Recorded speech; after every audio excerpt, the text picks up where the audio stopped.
श्रीमद् भगवद गीता ज्ञान यज्ञ प्रवचन क्रमांक 162 अध्याय 4 ज्ञान कर्म संन्यास योग और श्लोक क्रमांक 1। ओम स्वस्ति श्री गणेशाय नमः। ओम श्री सरस्वत्यै नमः। ओम श्री गुरुभ्यो नमः। ओम त्र्यंबकं यजामहे सुगंधिं पुष्टिवर्धनम् उर्वारुकमिव बन्धनान् मृत्युर्मुक्षीयमामृतात् समस्तजनकल्याणनिरतं करुणामयम् नमामि चिन्मयं देवं सद्गुरुं ब्रह्मविद्वरं वसुदेवसुतं देवं कंसचानूरमर्दनं देवकी परमानन्दं कृष्णं वन्दे जगद्गुरुम्। ओम तत्सत्। भगवान श्री कृष्ण परमात्मा अब इस चतुर्थ अध्याय में प्रवेश कर रहे हैं। कर्मयोग ज्ञान निष्ठारूप योग का उपाय है, उसे बताने की भगवान ने द्वितीय अध्याय में प्रतिज्ञा की थी। एषा ते विहिता सांख्ये बुद्धिर्योगे त्विमां शृणु। और उसके अनुसार भगवान ने कर्मयोग बता भी दिया है। दूसरे अध्याय में अर्जुन ने स्थित प्रज्ञ के विषय में 4 प्रश्न पूछे थे। स्थित प्रज्ञस्य का भाषा, समाधिस्थस्य केशव, स्थितधि किम प्रभाषेत किमासीत ब्रजेत किम। और उसका भी उत्तर भगवान ने बहुत बढ़िया ढंग से दिया अध्याय समाप्ति तक। और तीसरे अध्याय के प्रारंभ में पुनः अर्जुन ने भगवान से प्रश्न किया, जायसी चत्कर्मणस्ते मता बुद्धिर्जनार्दन तत्किं कर्मणि घोरे माम नियोजयसि केशव इत्यादि। उसका भी उत्तर भगवान ने विस्तार पूर्वक दिया। अर्जुन ने पुनः कुछ अवान्तर प्रश्न भी किए थे। अथ केन प्रयुक्तोऽयं पापं चरति पुरुषः इत्यादि। उसका भी उत्तर भगवान ने विस्तार से दिया। लेकिन भाई, कर्मों की गति बड़ी ही गहन होती है, अतः उस पर सविस्तर विचार करने की दृष्टि से भगवान इस चतुर्थ अध्याय का शुभारंभ करते हैं। सर्वप्रथम भगवान इस निष्काम कर्मयोग की परम पावन सांप्रदाय परंपरा बताते हैं प्रथम 3 श्लोकों में। आइए उसको हम भगवान के श्री मुखारविंद से ही सुने। श्री भगवान वाच इमं विवस्वते योगं प्रोक्तवानहमव्ययम् विवस्वान् मनवे प्राह मनुरिक्ष्वा कवे ब्रवीत। श्लोक भी इतने सुंदर है कि ऐसा लगता है कि इसको हृदय में उसका रस बना करके पी लो। आइए, पीना तो हम चाहते ही हैं, इस प्रकार पी लें। श्री भगवान उवाच। श्री भगवान बोले, क्या बोले? हे अर्जुन, अहम इमं अव्ययम योगम विवस्वते प्रोक्तवान। मैंने इस अविनाशी योग को कल्प के आदि में सूर्य के प्रति कहा था। विवस्वान मनवे प्राह। सूर्य ने अपने पुत्र वैवस्वत मनु से कहा था। मनु इक्ष्वाकवे अब्रवीत, और मनु ने अपने पुत्र इक्ष्वाकु को बताया था। क्या सुंदर बात है। आइए भगवान भाष्यकार जी को प्रणाम करते हुए, अपने गुरु परंपरा को प्रणाम करते हुए, हम उनके ही मुखारविंद से सुनी हुई उनकी अमृतवाणी आपके समक्ष प्रस्तुत करते हैं। हमारे गुरुजी ने हमको इतना बढ़िया ये गीतामृत पिलाया भाई, बड़े भाग्यवान थे हम। उस सिद्धबाड़ी का दृश्य सामने आते ही मन भाव विभोर हो जाता है। क्या आनंद वह हमको मिला, भगवत कृपा ही है वो, और कुछ नहीं। श्री भगवान उवाच, हे अर्जुन, अहम इमं अव्ययम योगम विवस्वते प्रोक्तवान। अर्जुन, मैंने इस अविनाशी योग को कल्प के आदि में सूर्य के प्रति कहा था। इस अध्याय का शुभारंभ धर्म, अर्थ, काम और मोक्ष ये देने वाला जो परमात्मा है ना, उससे हुआ है। यहां पर श्री कृष्ण अर्जुन के सखा सारथी के रूप में नहीं बोल रहे हैं, अपितु सच्चिदानंद स्वरूप, समस्त प्रपंच के अधिष्ठान स्वरूप परमात्मा तत्व में स्थित होकर बोल रहे हैं। यहां पर वसुदेव देवकी नंदन की भूमिका पेश नहीं कर रहे हैं।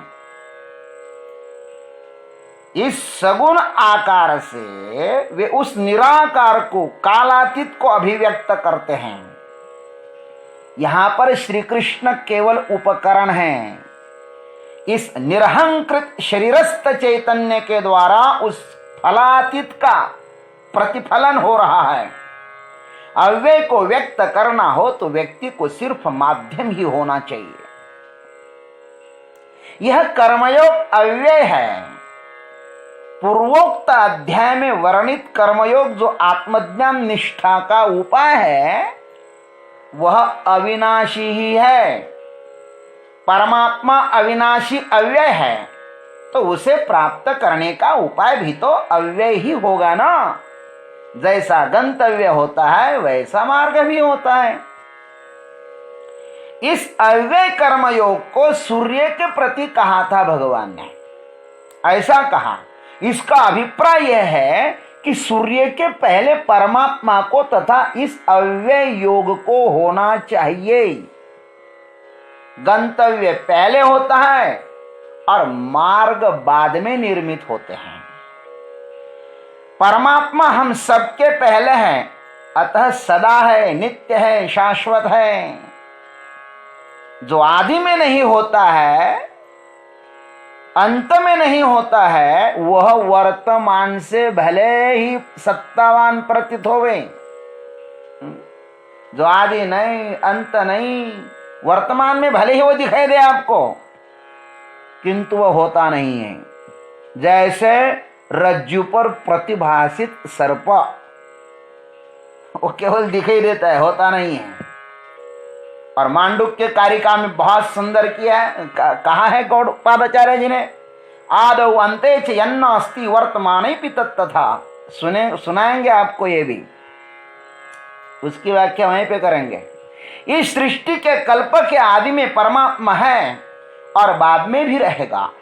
यह दिखाई देता है, यह स्वप्न है। यह संसार जो दिखाई दे रहा है स्वप्न है। उस प्रभु ने सर्वप्रथम यह पवित्र ज्ञान हमारी आत्मा सूर्य को दिया, क्योंकि सूर्य ही हमारी आत्मा है, नेत्र है, सदाचार के प्रेरक है। महाभारत कहता है महाराज, त्वं भानो जगतश्चक्षुः त्वमात्मा सर्वदेहिनां त्वं योनिः सर्वभूतानां त्वमाचारः क्रियावताम्। महाभारत में वन पर्व में श्लोक आया है। अर्थ बहुत सरल है। तुम भानो जगत चक्षु हुए प्रभु, आप तो जगत के चक्षु हो। सूर्य नारायण जगत के चक्षु है, अरे सूर्य नारायण उदित नहीं होंगे तो हम क्या देखेंगे? तुम आत्मा सर्वदेही नाम, आप सब क्या आत्मा हो, सर्वदेही नाम, जितने सारे देहधारी है ना उनके अब आत्मा हो।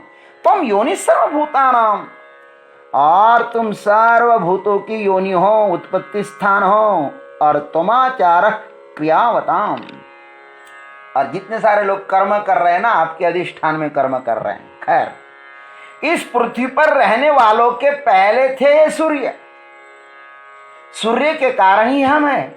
हमारा समस्त व्यवहार सूर्य को केंद्र में रखकर ही होता है। हमारा समय, दिन, नक्षत्र, महीने, ऋतु, वर्ष, युग, चतुर्युग आदि सब सूर्य के धुरी पर ही घूमते रहते हैं।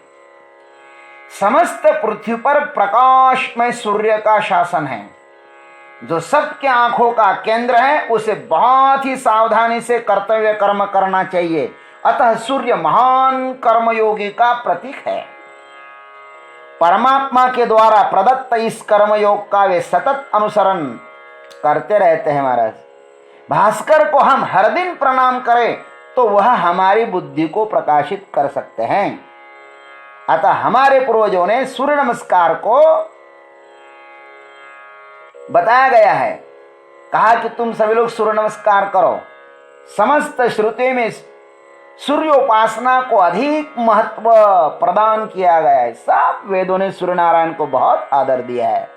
अग्ने नये सुपताराय अस्मान विश्वानि देव वयुनानि विद्वान युयोधस्मत् जुहुराण में नः भूयिष्ठाम ते नम उक्तिम विधेवा। ईश श्रुति ने भी ऐसा कहा है। सतत कर्मयोग का आचरण करने से ही इस भास्कर में उस परमात्म शक्ति का संचार हुआ है, जिसके कारण वह समस्त सौर्य मंडल को शक्ति प्रदान करता है। विवस्वान को यह ज्ञान कहा, भगवान ने कहा तो बहुतों को होगा, किंतु उसे धारण मात्र सूर्य ने ही किया। ज्ञान उसी के भीतर उतरता है जो श्रद्धान्वित होकर ग्रहण करने की क्षमता रखता है। उसी को अपने जैसा बनाया जाता है जो बनने के लिए राजी हो। किसी भी अरे गरे नत्थु खैरे को अपने जैसे नहीं बनाया जाता है।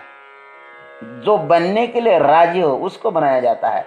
प्रकाशमय परमात्मा सूर्य में प्रकाश के रूप में उतर आया, पूरा का पूरा ही उतर आया प्रकाश के रूप में। भगवान ने कहा और सूर्य ने अवगाहन किया। उस तेज से सूर्य भी लबालब भर गया, परिपूर्ण हो गया। अतः वह भी दूसरों को देने के लिए आतुर है। जो परिपूर्ण होता है ना वही बांट सकता है। परमात्मा पूर्ण है, अतः वह सतत दे रहा है। सूर्य भी पूर्ण है, अतः वह सतत दे ही रहा है। अनादि अनंत काल से वह हमें प्रकाश दे रहा है। पता नहीं कितने सारे युग बीत गए। समस्त जगत का आदर्श है सूर्य। सूर्य ने वही अव्यक्त ज्ञान अपने पुत्र आदि मानव मनु को कहा था। विवस्वान मनवे प्राह। सूर्य ने अपने पुत्र वैवस्वत मनु से कहा था, इस पृथ्वी पर एक कल्प में 14 मनु होते हैं और एक मनु का शासन 71 चतुर्युगी तक चलता है। 71 चतुर्युगी तक चलता है और एक चतुर्युगी 43,20,000 मनुष्य वर्षों की होती है। अब तक 6 मनु का शासन समाप्त हुआ है। अब 7वें वैवस्वत मनु का शासन चल रहा है। वैवस्वत मनु के शासन के चतुर्युगी का 28वां कलयुग चल रहा है। अब आगे 43 चतुर्युगियां शेष है महाराज, 71 चतुर्युग होने के लिए। और इस 28वें कलयुग के 5101 वर्ष बीत गए हैं। शेष 4,26,899 वर्ष बाकी हैं इस कलयुग को। उतने पूर्ण होने पर तब इस वैवस्वत मनु का काल समाप्त होगा। 14 मनवंतरों की कथा ना भागवत जी में बहुत सुंदर आई है। स्वयंभू मनु स्वारोचिष उत्तम तामस रैवत चाक्षुष वैवस्वत सावरणी दक्ष सावरणी ब्रह्म सावरणी धर्म सावरणी रुद्र सावरणी देव सावरणी और इंद्र सावरणी मनु। इनका नाम भी आप सुनोगे ना, ये अपने पूर्वज है। अपने पूर्वजों की कहानी सुनोगे, नाम सुनोगे तो अपना जीवन पवित्र हो जाएगा, इसलिए हमने आपको सुना दिया। सूर्य ने इस कल्प के प्रथम स्वयंभू मनु को यह दिव्य उपदेश दिया था, प्रथम मनु को दिया था, वहां से परंपरा चलती आ रही है। श्रीमद् भागवत के तृतीय स्कंद के अनुसार यह समस्त मनुष्य सृष्टि स्वयंभू मनु और शत्रुपा महारानी से विस्तारित हुई है। हमारे पूर्वज मनु हैं, अतः हम मानव कहलाते हैं। भगवान सूर्य ने यह ज्ञान प्रजापालक मनु को दिया था। मनु शासक थे तथा सदगृहस्थाश्रमी थे। इस सृष्टि का विस्तार गृहस्थाश्रमियों से ही होता है। अतः गृहस्थाश्रम को हमने बहुत आदर दिया है। अतः गृहस्थों का प्रथम कर्तव्य है कि सृष्टि चक्र के नियमों को यथार्थ जान लें। मनुस्मृति प्रत्येक मनुष्य को पढ़नी चाहिए, उसका विरोध मत करो। वह समस्त मनुष्य जाति को समक्ष रखकर बनाया गया शास्त्र है। शास्त्र दर्पण की तरह होता है, उसमें अपना निरीक्षण करना है। जैसे किसी भी देश को चलाने के लिए संविधान सभा होती है, वैसे ही समग्र मनुष्य जाति को चलाने के लिए मनुस्मृति एक संविधान सभा है। इनमें चारों पुरुषार्थ की सिद्धि के उपाय बताए गए हैं।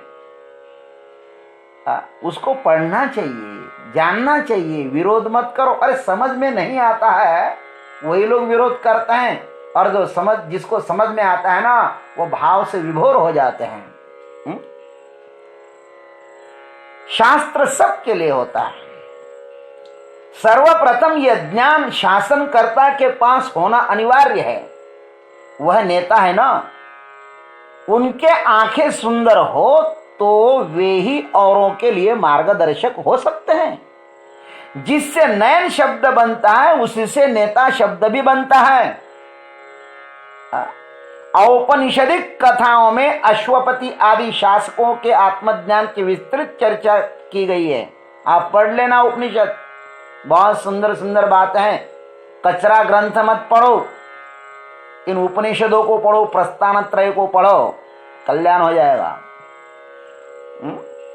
पहले क्षत्रियों के पास ब्राह्मण विद्यार्थी भी अध्ययन करने के लिए आते थे। अधिकारी क्षत्रिय के पास ब्राह्मण विद्यार्थी भी अध्ययन करने के लिए आते थे महाराज। ये नहीं कि ये क्षूद्र है, ये ब्राह्मण है, ये वैश्य है, ऐसा कुछ। ज्ञान सबसे अधिक बड़ा होता है। ज्ञान से बड़ा इस संसार में कोई है ही नहीं भाई, क्या बताएं। प्रत्येक मनवंतर में धर्मों की, ज्ञान की पुनर्संस्थापना करने के लिए भगवान अवतार लेते हैं। यह गीता का पवित्र ज्ञान भी श्री कृष्ण भगवान के कारण ही फिर से प्रकट हुआ है। मनु महाराज ने यह ज्ञान किसको दिया? मनु इक्ष्वाकवे अब्रवीत। यही ज्ञान सूर्यवंश के सृजेता राजा इक्ष्वाकु को मनु ने बताया। इस इक्ष्वाकु का जन्म मनु के शीख आने से हुआ था। वैवस्वत मनु के नासिका से प्रकट हुए थे। भागवत में कहा है, श्वतस्तु मनोर्यज्ञे इक्ष्वाकुर्घातः सुतः 9:6-4। वहां पे इक्ष्वाकु महाराज का कैसा जन्म हुआ है बताया। पहले तो नाक से भी बच्चे पैदा होते थे। पता नहीं कैसी कैसी सृष्टि निर्माण होती थी। खैर, इस प्रकार इस अव्यय योग का सतत प्रवाह चलता आ रहा है। श्री कृष्ण अर्जुन स्वयं तो है चंद्रवंश के और गुणगान करते हैं सूर्यवंश का। भगवान ने देखा कि इस समय धन संपत्ति के लिए हम लोगों में कलह चल रहा है। चंद्रवंश क्षुद्र संपत्ति को पाने के लिए आतुर हो रहा है। यहाँ पर भाई भाई संपत्ति के लड़ते हैं, संपत्ति के लिए लड़ रहे हैं महाराज। श्री राम जी संपत्ति के लिए भाइयों के साथ, मां बाप के साथ लड़ते नहीं हैं, अपितु 14 साल के लिए वनवास चले जाते हैं। कितना बड़ा आदर्श है। और लड़ना ही है तो दुष्ट रावण के साथ लड़ते हैं। सूर्यवंश बुद्धि के प्रकाश में काम करता है, वे अपनों के साथ नहीं लड़ते। लेकिन चंद्रवंशीय कौरव एवं पांडव लोग है ना, यादव लोग जो है ना, वह अपने परस्पर अपनों के साथ युद्ध करके मर गए। किनके साथ लड़ना है इसका भी तो विचार करना चाहिए।